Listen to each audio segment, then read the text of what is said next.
বিসমিল্লাহির রহমানির রহিম। আসসালামু আলাইকুম সুপ্রিয় দর্শক, আমার কুকিং চ্যানেল দীপ কিচেনে আপনাদের সবাইকে স্বাগত।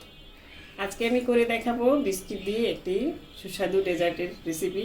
মানে বিস্কিট দিয়ে যে এরকম সুস্বাদু রেসিপি আরও হয় আমার জানা ছিল না। আমার ভালো লাগতো না, মনে হতো যে বিস্কিট দিয়ে কীভাবে করি। এখন খেয়ে দেখি অনেক সুস্বাদু হয়, অনেকই মজা হয়। আপনারা বানিয়ে দেখবেন আমি যেভাবে বানাই। চলুন তাহলে কথা না বাড়িয়ে রেসিপিটা শুরু করা যায়। এটা বানানোর জন্য এখানে আমি একটা বাটি নিয়ে নিয়েছি। এখানে আছে টক দই 1 কাপ। এটা আমার ঘরে বানানো টক দই। টক দইয়ের রেসিপি কিন্তু অলরেডি আমার চ্যানেলে আছে, আপনারা দেখে নিতে পারেন। এখন এখানে দিয়ে দিব 1/2 কাপ কনডেন্স মিল্ক।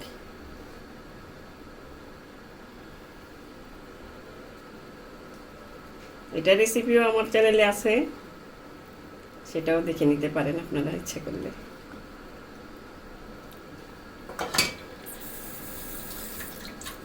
এখন দিয়ে দিব এখানে ডানো ক্রিম আছে, সেটা 1 ক্যান 1/2 ক্যান আছে, সেটাই আমি পুরোটাই দিয়ে দিব।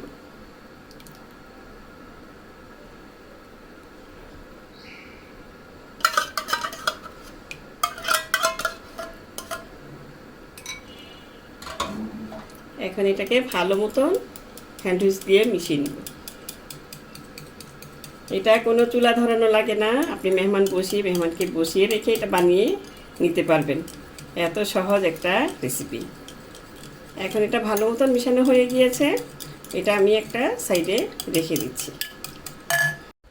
আর লাগবে এখানে 1 কাপ জাল করা দুধ নিয়ে নিয়েছি আমি, একদম ফুটানো দুধ।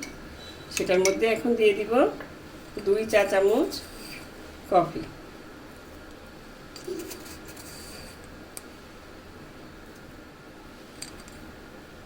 কফিটা দিয়ে এখন এটাকেও মিশিয়ে নিতে হবে। ভালো মতন মিশিয়ে এটাও একটা সাইডে রেখে দেব। এখানে ডেজার্টটা বানানোর জন্য, সাজানোর জন্য আমি একটা বোল ছোট বোল বাটি নিয়ে নিয়েছি। আপনারা যে কোনো বাটি নিতে পারেন, চারকোনা নিতে পারেন, গোল নিতে পারেন। আমার কাছে এটাই নিয়ে নিয়েছি আমি এটা। এখন এখানে আমি বিস্কিটগুলি সাজাবো। তার আগে এই ডেজার্টটা বানাতে হবে বিস্কিট দিয়ে। বিস্কিটটা এই কফির লিকুইডের দুধ কফির লিকুইডের মাঝখানে রেখে একটুখানি চেপে তারপরে আপনি এটা দিয়ে দেবেন। এখানে এভাবে আমি সাজিয়ে নেব। আমি একটা ফার্স্ট লেয়ারটা করে নিয়েছি। এখন আমি এখানে দিয়ে দিব সেই আমার ক্রিমের টক দইয়ের লেয়ারটা।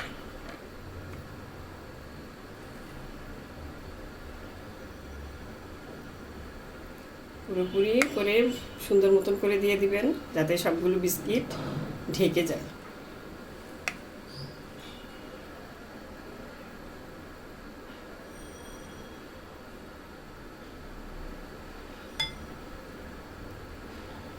এভাবে ঢেকে দিতে হবে, সব দিকে সুন্দর মতন ঢেকে দিবে। এখন এখানে আমি দিয়ে দিব উপর দিয়ে একটু কফি ডাস্ট করে, কোকো পাউডার।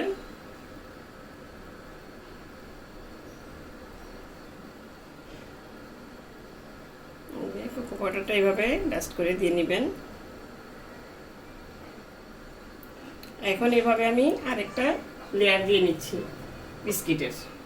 আমি এখানে মারি বিস্কিটটা ব্যবহার করেছি, আপনারা যে কোনো মিষ্টি ছাড়া বিস্কিটটা ব্যবহার করতে পারেন আর কি। এটা কারণ মিষ্টি তো দেওয়াই আছে এখানে, মিষ্টি জাতীয় বিস্কিটটা ব্যবহার করলে খারাপ লাগবে। এভাবে আমি সেকেন্ড লেয়ারটাও সাজিয়ে নিব। সেকেন্ড লেয়ারটা দিয়ে তারপরে বিস্কিটের লেয়ারটা দিয়ে আবারও আমি সেই ক্রিমের লেয়ারটা দিয়ে দিব।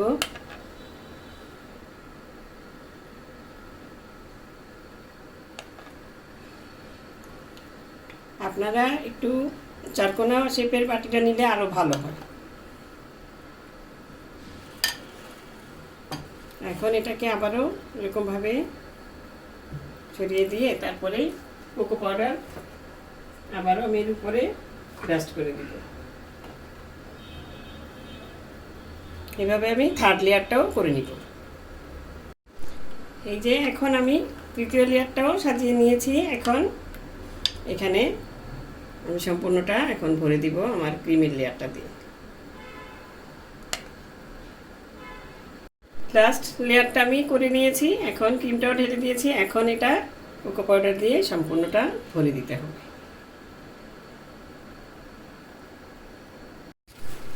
আমি সম্পূর্ণটা কোকো পাউডার দিয়ে কভার করে নিয়েছি।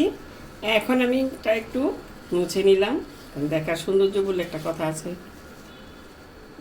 আপনারাই বলবেন যে বেটি কি ঠিক মতন করে না। এটা এখন আমি ফ্রিজে রেখে দিব, 1-2 ঘন্টার জন্য রেখে দিলেই ভালো হবে। এটা ঠান্ডা ঠান্ডা খেতেই কিন্তু খুব ভালো লাগে। আমি পরে রেখে দিয়ে তারপরে ফ্রিজ থেকে নামিয়ে পরিবেশন করে আপনাদের দেখাবো। ফিরে এলাম প্রায় 1-1.5 ঘন্টা পর। এখন আমি এটা একটু কেটে নিচ্ছি, দেখি কীরকম হলো।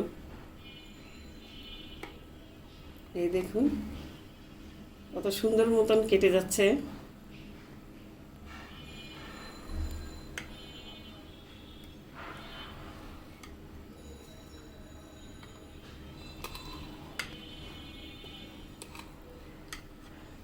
এখন আমি উঠিয়ে দেখাচ্ছি আপনাদের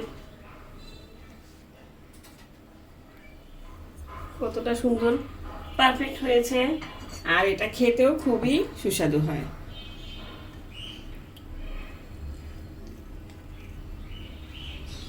এই দেখুন, বানিয়ে দেখবেন বাসায়, আশা করি আপনাদেরও ভালো লাগবে।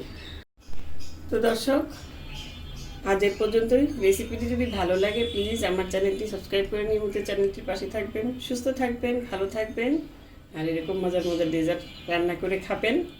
আমার জন্য দোয়া করবেন। আল্লাহ হাফেজ।